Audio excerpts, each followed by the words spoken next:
In this video, I'll be sharing 10 native plants that can stand the Texas weather, drought and heat and everything for gardening in zone 8B, 9A. And we're working on this flower bed and redoing a few things, so here we go. There is a particular kind of disappointment that comes with checking on a flower bed you work so hard to establish only to find it slowly being reclaimed by weeds. Weeks ago, I faced the annoying situation of discovering grass and weeds coming up the mulch, fabric, cardboard, and all. As you saw in the photos, the flower bed that we carefully cleared and planted has slowly been filled with various uninvited grasses that are really hard to remove, and they are getting worse. We will start with the vitex, commonly called chaste tree or Texas lilac. It has become the anchor of this side of the flower bed, and for a good reason. This deciduous shrub or small tree originates from the Mediterranean region and has proven remarkably adapted to our hot Texas summers. It will reach around 6 feet tall. What makes the vitex exceptional is its long season of interest. The beautyberry is a native treasure. It is called beautyberry or calicarpa. It is a deciduous shrub native to the southeastern United States that I couldn't resist including for its spectacular fall and winter display. These little purple things that you see here, the stems become adorned with clusters of brilliant purple berries that stay long after the leaves have dropped, often lasting throughout much of the winter. And the berries are not only ornamental either. Over the past seasons, I watched birds discover them and they eat on them heavily. The plant typically grows to about 6 feet tall and wide in our conditions, though you can always keep it smaller with pruning. It performs best in full sun to partial shade and tolerates our sandy soil without complaint. I pruned it at the end of March and see her now. Mexican honeysuckle. It is a hummingbird magnet. It has been one of the most pleasant surprises in this garden. It survived a deer intense chewing, and not all the plants do. It's evergreen, and it produces clusters of tubular orange flowers that appear all the time throughout the year, but peak in spring through fall. It is a small shrub. It tolerates full sun, so it can be right there, taking off all the heat, but it also is okay with partial shade and is moderately drought tolerant once established. Lantana. I love lantanas. Some adore it for its incredible flower power and toughness, and others worry that it has a tendency to self seed. However, there are many new varieties that don't make any seeds. Lantanas are incredibly heat tolerant. The Mexican bird of paradise is all drama. It is new in this flower bed, so I don't have drama yet, but it grows large and very, very colorful. If you're looking for a plant that makes a statement, choose the Mexican bird of paradise, also known as Pride of Barbados. It can be left grown as a shrub or a small tree. The flowers are clusters of bright yellow, orange, and red petals emerging from tall stems above the lacy fern like foliage. And something very important, deer seem to leave it alone. If you're enjoying this video, I hope you click the thumbs up because that means a lot to me. It's always appreciated. Flax lily. It's one of my favorite plants for adding texture and movement to the garden, but this one was not happy here, so I replanted it. It grows in clumps, it is a perennial, produces grass-like leaves, variegated, that arch gracefully, creating a soft and flowing effect that contrasts beautifully with bolder, coarser texture plants. And the plants remain evergreen in our climate. However, this one had a deer attack, and then the winter was just too harsh for it, so we're going to move it to a different place.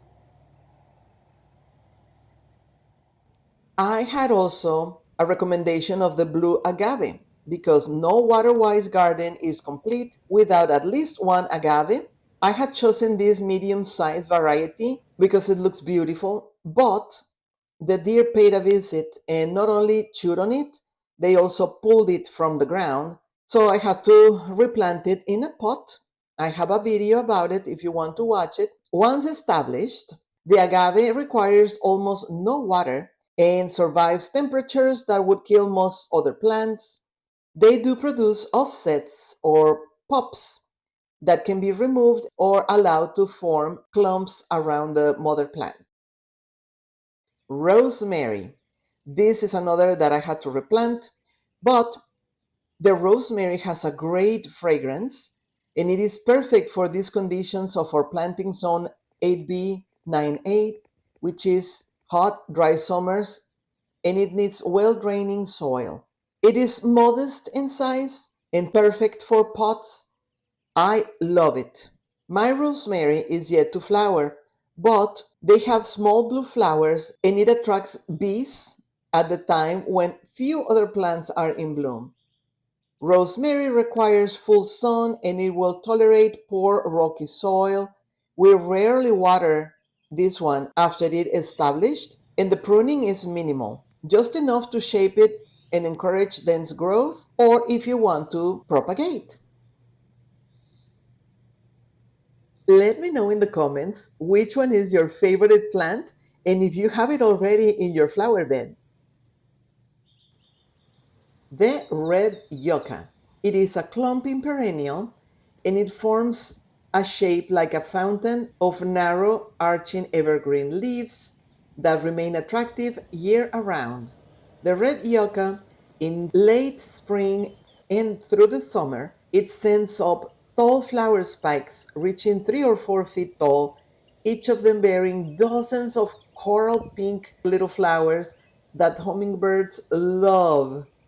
Red yucca has proven to be one of the most indestructible plants in our garden if you don't have deer visiting. Deer love to eat the flowers. However, this yucca tolerates extreme heat, poor soil, and drought conditions that would kill most of other plants. Revisiting this flower bed has reinforced the gardening principle I have learned the hard way. The initial planting is just the beginning, is not the final statement. Rather than viewing this weed intrusion as a setback, now I see it as a valuable opportunity to reassess and improve the original design. I just wish it wasn't so much work. The plants we've chosen are native to our climate and tolerance for the conditions of our planting zone, which always helps because they have what it takes to survive and thrive in each planting zone. So if you live in 8B, 9A in Texas, these are great plants. Once established, they should require minimal irrigation, no fertilizer, and relatively little maintenance beyond annual cleanup and the occasional pruning.